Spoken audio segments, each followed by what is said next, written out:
Ini maksudnya memberikan gambaran untuk meyakinkan kepada instansi terkait serta masyarakat setempat bahwa tidak ada dampak yang serius terhadap kerusakan lingkungan sehubungan dengan akan dibangunnya PLTMA di lokasi. Ini maksudnya gitu. Juga disampaikan apabila ada dampak negatif, maka sudah ada program yang bisa membantu atau mengurangi dampak tersebut. Ini maksud dari studi kelayakan ini. Jenis lingkungan studi yang dilakukan apa? Disyaratkan melakukan upaya pengelolaan lingkungan dan upaya pemantauan lingkungan menjelang pelaksanaan pembangunan. Biasanya lingkungan itu mulai mau bangun sampai selesai. Nah itu diperhatikan sama masyarakat, mengganggu. Terus melakukan quick assessment atau quick assessment vegetasi di dalam assessment area, di mana dapat digunakan sebagai konstanta pengukuran flow duration, durasi pengaliran, dan jika kegiatan dilakukan maka BPN akan memberikan dana penggantian per KWH dan penanaman pohon. Ini lingkungan. Jadi kalau ada yang, oh ini bisa tempatnya digunakan, dibantu. Termasuk pohonnya itu ditebang, diganti. Jadi jangan sampai dirugikan masyarakat. Tapi biasa masyarakat senang kita.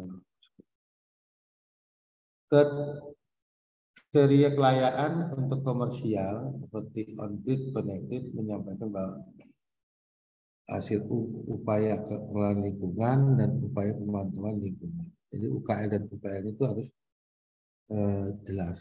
Ini biasanya lebih ini perizinan untuk pengelolaan lingkungan. Ini program studi kelayakan komprehensif yang berkelanjutan. Nah, banyak sekali ya, ini baru studi aja udah banyak. Berapa slide ini materinya.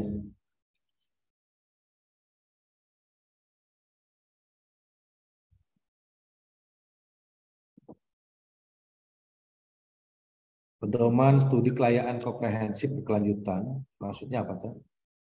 Memberikan gambaran secara menyeluruh bahwa pembangunan PLTMA di lokasi yang dimaksud itu adalah bisa diwujudkan. Ini kan masih materi tentang uji kelayakan. Jadi sebelum pembangunan, pedoman studi yang dari awal itu semua harus dilampaui. Nanti bisa, mas baterainya entai.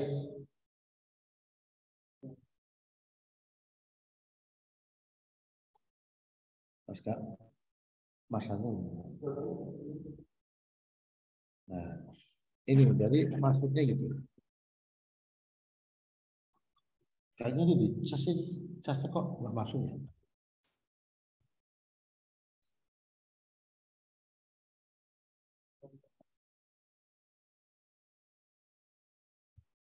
Terus hasilnya studi klien ini istilahnya tinggal aja nggak apa-apa. Nah, kesimpulannya apa layak atau tidaknya ini merupakan hasil kesinambungan dari studi klien-klien yang berbeda. Oh aspek ini masuk, oh aspek ini masuk, aspek ini masuk, maka oh ini bisa. Nah, itu kalau di dalam studi perencanaan. Nah, jadi begitu panjang jadi sebelum melakukan uh, pembuatan PLTMA itu studinya cukup lumayan banyak. Jenis dan lingkup studi yang dilakukan tuh data dan informasi diperlukan untuk mengetahui kelayakan keberlanjutan pembangunan PLTMA di lokasi dimaksud yang dimaksud di lokasi. Nanti mengacunya pada diagram seperti ini. Ini dari diagram. Ada integrity, sufficiency dan opportunity. Ini dari diagram ini harus diikuti ini diagram klien ini kira-kira nanti electrical sistemnya infrastrukturnya gimana, sistemnya gimana, regulasinya, terus attitude-nya gimana, semua terkait. Ada demokrasi and civility, precaution adaptation, pengembangan selanjutnya ya. Dari impact, availability, akses, performance, policy innovative, sampai terintegrasi semua baru sampai sini. Ini yang apa nggak mudah gitu dilaksanakan. Tapi sebenarnya ini kan aturan ini aja. Bayangan-bayangan sedikit layanan. Tapi kalau dia dibuatin pada dasarnya masyarakat senang. Pada dasarnya dibuatin. Hampir rata-rata pada dasarnya senang mau. Karena dia nanti mendapatkan gratis listriknya pada dasarnya. Kalau kita ikuti semua kadang-kadang bertentangan tarik-tarikan dari satu yang ini belum tentu sama. Kadang itu. Tapi masyarakat nggak ada masalah biasanya kalau dibutuhkan. Tapi kalau membangunnya PLTMH itu adalah di daerah yang mudah mendapatkan listrik, nah itu yang menjadi tantangan kita.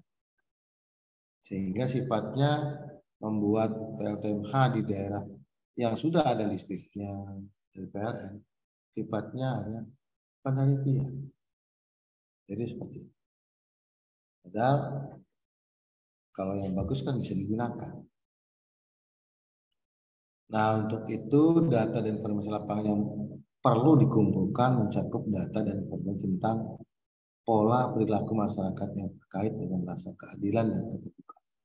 Yang pertama, kadang-kadang ini lebih banyak sosialnya daripada kesosialannya tinggi gitu urusan itu. Terus tingkat kesadaran masyarakat yang akan menumbuhkan tingkat partisipasi masyarakat dalam membangun dan mengelola PLTMH yang akan dibangun. Dari pola perilaku, padahal masyarakat kan homogen, campur-campur. Ada yang sifatnya begini. Terus nanti tingkat kesadaran masyarakatnya. Sadarnya masyarakat mau nggak dia? Nantinya membangun dan mengelola PLTMH. Kalau listrik udah masuk, pasti lari. Udah nggak akan. Apalagi anak muda. Soalnya merantau cari duit kerja itu sampai ya udah bisa lagi. Tapi kalau di daerah itu memang listrik dibutuhkan. Dari luar daerah masyarakat yang tadinya merantau dia dengar gitu.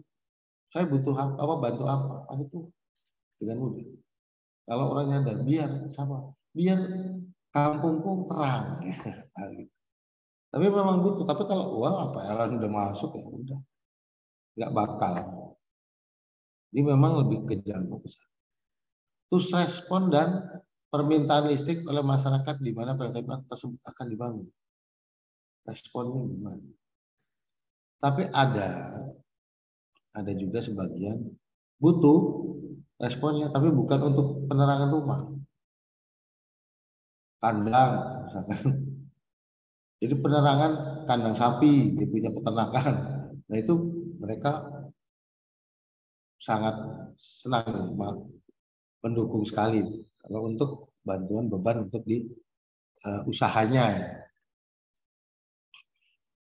Terus bagaimana peluang kualitas layanan yang akan ada dengan memperhatikan faktor partisipasi masyarakat dan respon masyarakat dengan adanya listrik PLTMH, peluang kualitas. Jadi kalau ada apa PLTMH terbentuk, kelanjutannya itu seperti apa masyarakat? Apakah dia bisa membantu meningkatkan itu kualitas layanan? Gimana seperti apa? Kualitas layanan. Terus nantinya juga kalau setelah terakhir dari udah ada PLTMH, kira-kira bisa meningkatkan ekonomi masyarakatnya enggak? Kan gitu. Listriknya buat apa? Gitu. Ya, kelima, peluang pemanfaatan listrik yang akan dihasilkan untuk penggunaan produktif. Nah, ini saya katakan tadi. Berdampak ke ekonominya seperti apa. Jadi sebelum dibangun, sudah dipikirkan seperti itu. Kira-kira kalau ada listrik, masyarakat sini maju gak ya ekonominya? Nah, pemikirannya seperti itu. Kalau ternyata ada listrik, masyarakatnya cuek-cuek aja. Ah, nggak apa-apa, udah biasa listrik. Nah, ini repot. Nggak bisa berjalan dengan. Nah, ini salah satu. Terus kapasitas masyarakat baik dari segi pendidikan, keterampilan, manajemen, dan lain-lain. Nah, ini termasuk nanti tujuannya bisa menyadarkan dari pendidikannya. Biasanya kan kalau pendidikannya semakin tinggi, dia semakin vokal. Gitu. Keminter, tahu nggak keminter? Semakin vokal, semakin tahu. Tapi semakin kalau pendidikannya kurang juga untuk SDM di wilayahnya, perawatan ini malah belum tentu jalan. Ya, pendidikannya SD semua, disuruh ngerawat nggak berani.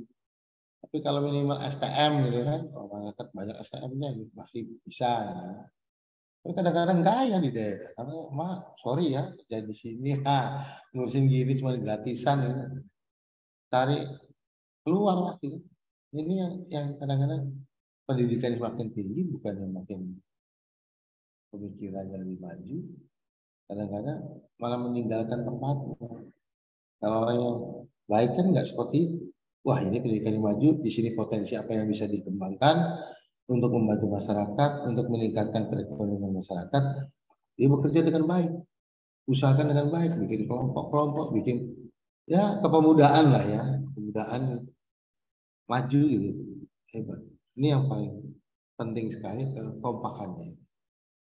Terus peluang munculnya keswadayaan masyarakat untuk membangun tema. Jadi pemikirannya sudah maju. Kalau ada PLTMH, listriknya bisa digunakan. Ya termasuk di minggir itu, listriknya digunakan untuk bengkel ada, untuk masyarakat yang ibu-ibu penjahit.